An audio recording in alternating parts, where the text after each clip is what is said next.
আসসালামু আলাইকুম। আমি চাষি এগ্রো থেকে চাষি সম্রাট। আমি আমাদের কলা বাগানে আসছি আজকে।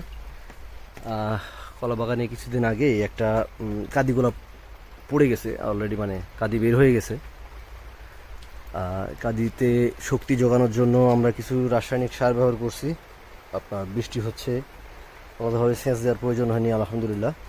সরিষার খোল, কাস্টার্ড অয়েল, অয়েল কেক আর কি, আর ডিএপি, টিএসপি, পটাশ এবং বোরন এটা ব্যবহার করছি।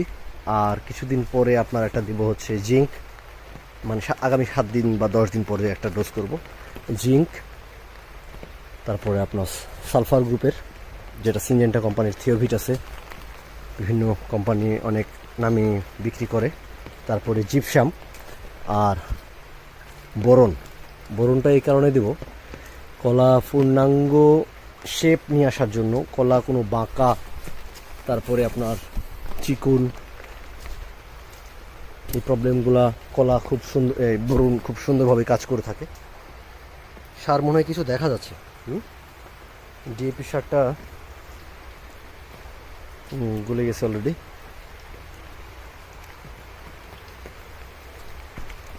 কলা কেমন হয়েছে জানাবেন। তবে একটা জিনিস আমাদের আরেকটু খেয়াল করা উচিত ছিল। গত বছর যখন আমরা কলা ছিল আমাদের, তখন